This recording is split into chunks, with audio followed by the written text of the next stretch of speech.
さあ、随分とお休みをいただきましたってことで、その間にいろいろな出来事があったわけなんですけど、今回のメインテーマは、沖縄、そして東京ガサガサ対決なんていう、ちょっと面白そうなタイトルなんであります。というわけで、日本でのガサガサの前に、当地東アフリカで捕まえた魚を飼育している、いわゆるご当地水槽ですね。ちょっと変化がありましたので、ぜひ見ていただきたいということで、今回もネタ野村満載でお届けします。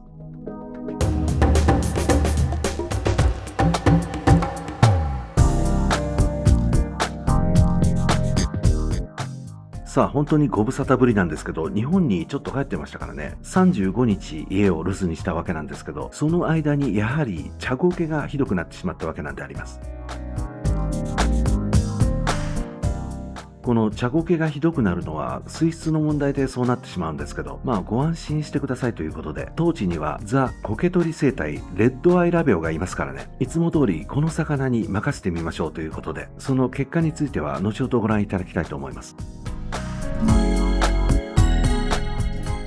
この水槽にはビクトリア湖で採集したシクリッドが主に入っていますけど、前回の動画で紹介しましたが、このように流木を入れたんですね。で、どうやらそれが早すぎたということで、飼育水が黄ばんでしまったんですね。そんなわけで、この問題を解決するために、今回日本から持ってきたあるものを使ったんですけど、本当にご覧の通り、かなりクリアになったわけなんであります。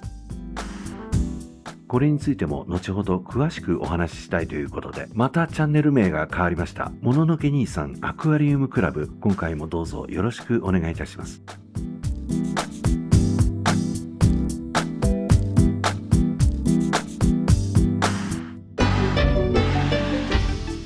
今回の日本、なんと沖縄からスタートするわけなんですけど、こちらは皆さんご存知、美ら海水族館の様子なんであります。ご覧の通り、ジンベエザメが泳いできましたけど、水槽の中にこんな巨大な生物が泳いでいるっていうのはかなりアメージングなわけなんですけど、なんか体育館の中で切なき飛ばしてるみたいですよね。そんなジンベエザメの話なんですけど、なんと沖縄の名前ではここに書いてありますけど、水サバ。なんでかわかりませんが、そういうことになってるみたいですけど、沖縄の人10人ぐらいに聞いてみたんですけど、知ってる人いませんでしたね。とにかく水サバとか言って意味が分かりませんけど、ついでにメンソーレなんて誰も言わないよって言われたわけなんであります。このチャンネルにはご当地グルメというコーナーがあるんですけど、日本の食べ物の紹介をするのは今回が初めてというわけで、ご覧の通り沖縄そば、もうこれ以上のものはないと言ってもいいんですけど、ほとんど毎日食べてましたね。全然飽きないわけなんですけど、なんでこんなに好きなんだろう。この泡盛も好きなんですけどね。そして地域の物産館に寄ってみたんですけど、パイナップルが売っていますが、なんと2000円。ちょっと高いと思ったんですけど、日本ではこういう値段なんですね。私の住んでるところは1個100円ぐらいなんですけど、それはどうでもいいんですけど、こちら国産グッピーって書いてありますけど、日本で生まれたってことで間違ってはいないと思うんですけど、国産っていう表記果たして必要なんですかね。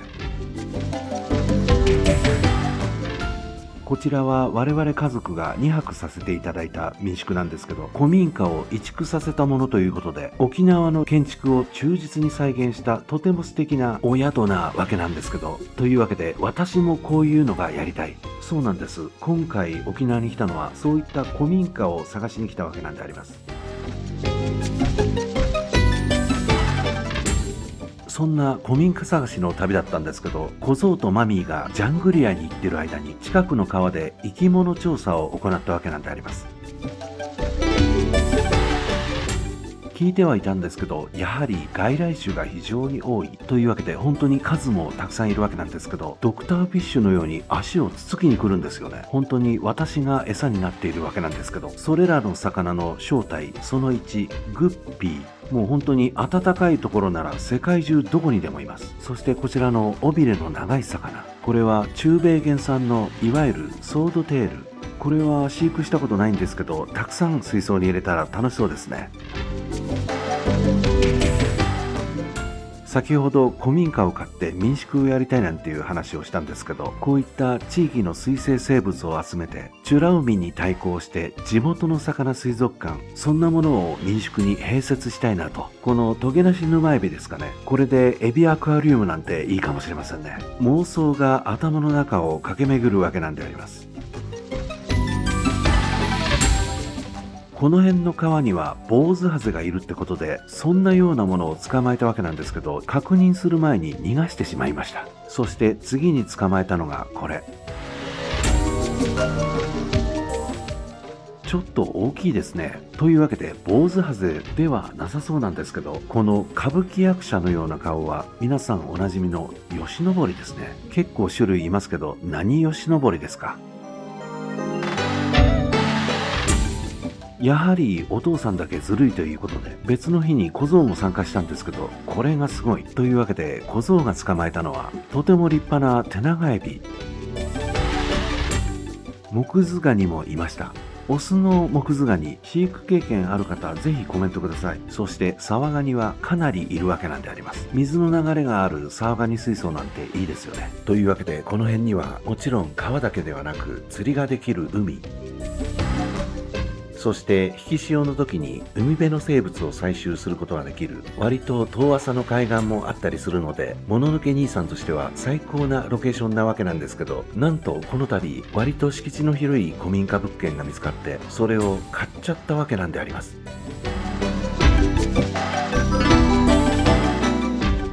もう本当にですね、沖縄滞在は1週間だったんですけど、古民家物件っていうのはあまり市場に出てないですからね、もうこれは出会いですねってことで決めたわけなんですけど、いろんな方にお世話になってですね、物件購入が達成できたわけなんであります。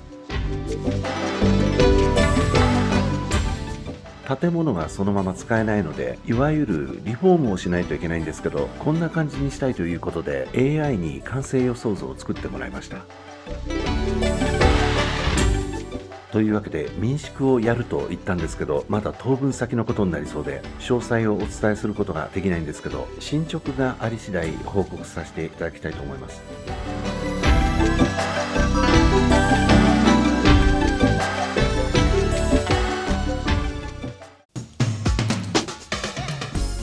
さあ次は東京での川ガサガサの話なんですけど、ほぼ毎年ですね、日本に戻ってきた時に小僧と一緒に来る場所なんであります。今回はどんな感じですかね。朝5時半から開始しました。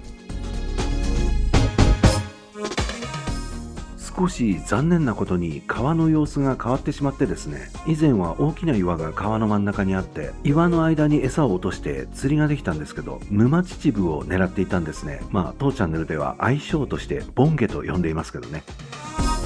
とにかく釣りができないのでタモ網でガサガサするわけなんですけど、タモ網といえばタモ網姉ちゃんが私のインスタをフォローしてくれたってことで、とっても嬉しいわけなんですけど、全く関係ないですね。というわけでこの川でのタモ網を使った魚取りについて解説したいと思います。こんな感じで川岸が人工的に加工されてしまっているので、網で魚を取ろうとしても簡単に逃げられてしまうわけなんですけど、そんな状況なので今回は割と流れのある場所で川底の石をめくって水流に流された魚をすくい取る、そんな作戦でやっています。というわけで魚のいそうな石を選んでひっくり返すわけなんですけど、魚も頑張って泳ぐってことでそんなに簡単に流されて網に入らないですからね。こちらも工夫しなければいけないわけなんであります。入った入った今さっき流れて入るの見たもん、特大のやつだね。特大。これはボンゲですか？観察ケースに入れる？出たいみたい。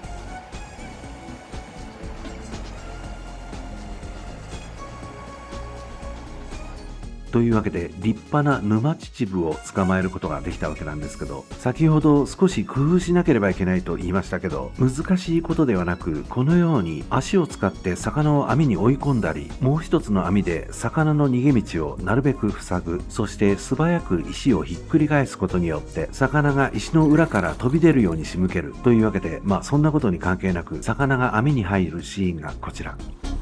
入った見事に入ったね。やっぱいる石は決まってるね。もう一回観察する？観察しましょう。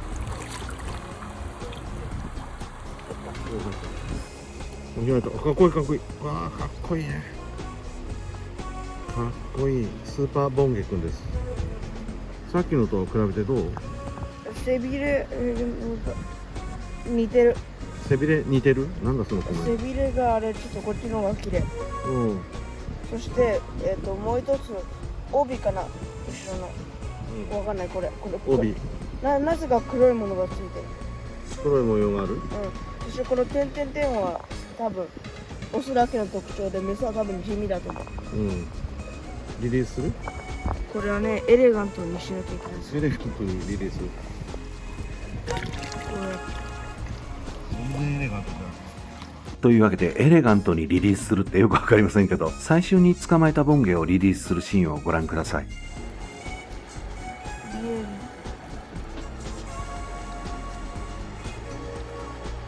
フグみたいな。まあそんなわけで真剣に釣りをやっている人が増えてきたってことで7時半頃引き上げたわけなんですけど、本当はもっといろいろなものが取れるはずだったんですけどね、川の様子が変わってしまって釣りをするには良さそうなんですけど、タモ網を使って魚を取るポイントは少なくなったような気がします。まあそのうちまた環境が変わるかもしれませんね。というわけで朝食をガストでいただいたわけなんですけど、皆さんにとっては普通かもしれませんが、我々にとってはこれが楽しくてしょうがない。おはようございます。おお、すげえな。これカレーをどうぞって感じ。あ、ちゃんと剥いてくれるのね。はいどうぞ。お父さんの置いて。ガシャンとしないよ。はい、置いてこう。おう。あと自分のゆで卵と天日を取ってください。ちょっとなんかフライングだよね。はい、モカちゃん。まあ本当に今回の日本でカレーを何回食べたか分かりませんけど、東京ガサガサはこのように終了したわけなんであります。そして舞台は再び東アフリカに戻るわけなんですけど、流木から出たタンニンなどの成分によって黄ばんだ飼育水があるものを使ったら透明になりましたっていう話なんですけど、ズバリ皆さんよくご存知かもしれませんが、ブラックホールという活性炭を加工したという商品を使ったわけなんですけど、今回使ってみてその効果を初めてすごく実感しました。ろ過槽に設置して次の日すでにその効果を目の当たりにしたんですけど、3日後には黄ばみがほぼなくなりました。使用の仕方はこんな感じで、ブラックホールの中を水が通過するようにしたものの、全部は水に浸かっていない状態。というわけで、やっとこのブラックホールの使い方が分かったような気がしたんですけど、おそらく今までそんなに信じてなかったっていうか、その効果を検証することができるぐらい真面目に使ったことがなかったんでしょうね。まあ今回は流木が入っていない状態だったんですけど、それゆえにブラックホールによる黄ばみ成分の吸着効果がビフォーアフターで分かりやすかったのかもしれません。そしてこちらは茶苔がたくさんついていた水槽なんですけど、レッドアイラベオをこの水槽に入れてから3日間ぐらいでほとんどの茶苔がなくなりました。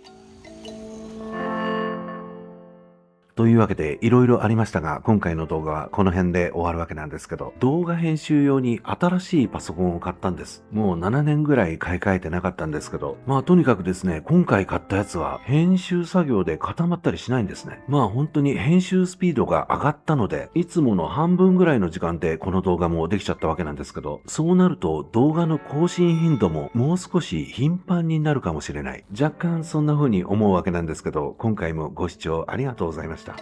お相手は最近割と健康なもののけ兄さんだったわけなんであります。ではまた次回。